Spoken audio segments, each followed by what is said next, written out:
Title: My daughter's 16th birthday. I opened a box with DNA tests inside and saw all three of my kids had different fathers. The worst part? Those dads were all sitting at my table. Start the moment I opened that box, the laughter in the room froze. I remember the sound, the crinkle of wrapping paper, the faint hum of happy birthday still echoing off the walls. My daughter's 16th birthday. Pink streamers, candles, and three men sitting around my dining table, each smiling like they belonged there. Inside the box were three white envelopes, each labeled with my children's names. I thought it was some kind of sentimental surprise, maybe a keepsake, a letter. But when I saw the word DNA results printed in bold across each one, my fingers turned to stone. I opened them, one by one, and with each page, the world I'd built for 16 years collapsed. All three of my kids, different fathers. Each one of those fathers sitting right there. I didn't scream, I didn't cry. I just looked across the table at my wife, no, ex-wife in everything but paperwork, and watched her color drain away. She tried to speak, but her lips stuttered soundlessly. The first man, Daniel, my old friend, shifted in his chair, pretending confusion. The second, Ryan, kept his eyes on the cake. The third, Mark, didn't even look ashamed. He smirked, as if the truth was a relief. I set the papers down. "You have 15 minutes to get out," I said quietly. "All of you." That's when I heard it, a loud bang from the basement. For a split second, I thought maybe one of the kids had gone down there, or maybe something had fallen. But when I reached the bottom of the stairs and flicked on the light, my heart sank. There, against the concrete wall, was the old safe I'd hidden years ago, the one no one was supposed to know about. The door was open. Inside, files scattered, flash drives gone, and next to it, my daughter, my eldest, crying. She looked up at me through tears that weren't entirely innocent. "Mom said we needed to know the truth," she whispered. "She told me to get the tests." Another lie. Another layer peeled back. I built my life on trust, on the illusion that love and loyalty were enough. Turns out I was the only one playing fair. I met Claire 20 years ago. Back then, she had this way of making you feel like the center of the universe. I was a fool for it. We built a home, raised three kids, and entertained our little circle of friends. Daniel, Ryan, Mark, people I thought were my brothers. Looking back now, I see the cracks.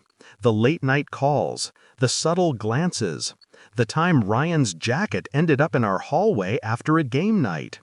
But I dismissed it because I trusted her, because the truth was too heavy to face. But the truth, it doesn't stay buried. It rots its way to the surface. After that night, I moved quietly. No shouting, no threats, just silence and precision. First, I called in a favor from a friend in IT who owed me his career. Within days, I had every message, every email, every deleted photo recovered. Claire had used my home, my life, as her stage. Affairs overlapping, lies layered with surgical precision. Then I began collecting evidence. Financial records, bank statements, hidden accounts. I discovered she'd been funneling money, my money, into a private fund under her maiden name. All of them, Daniel, Ryan, Mark, had been beneficiaries. That's when I decided to stop being the victim. The plan was simple, calculated, cruel, necessary. I transferred our joint assets into a holding company under my sister's name, legally airtight. Then I filed for divorce quietly, citing irreconcilable differences. But I didn't serve her immediately. I wanted her to think I was paralyzed, that I'd accepted my fate. Meanwhile, I set up a meeting, a business dinner of sorts. Just her and her three accomplices. Invitations sent separately, none of them knowing the others would be there. Tonight was that dinner, the birthday celebration. And the DNA box? That was my gift. I had those tests done weeks ago.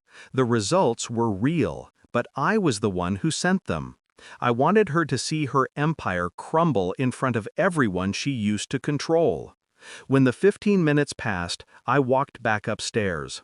The room was chaos, Claire sobbing, Daniel pacing, Mark shouting about lawyers.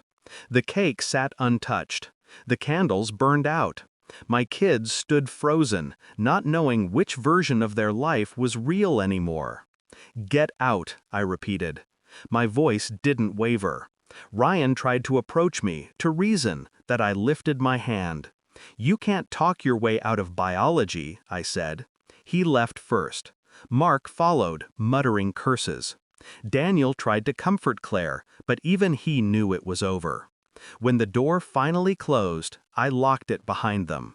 The next morning, I filed everything: DNA tests, financial proof, recorded conversations with my lawyer. Within 48 hours, the divorce was official. The house, the savings, full custody, all mine. Claire got nothing but the truth she tried to bury. But the revenge wasn't just legal. I mailed each man's wife, yes, they all had families, the evidence of their friendship with Claire. Photos, dates, DNA copies. No letter, no explanation, just the facts. By the end of the week, their lives were in flames. Mine was finally quiet. A month later, I walked down to the basement again. The safe stood empty, the dust thick on its hinges. My daughter came up behind me, hesitant. "Dad," she said softly, did you plan all of this?" I looked at her, at the girl who had unknowingly opened Pandora's box.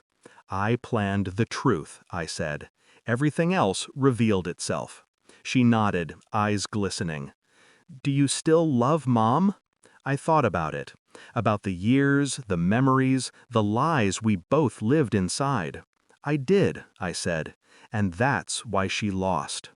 Now, every night, I sit at that same table, same chairs, same silence.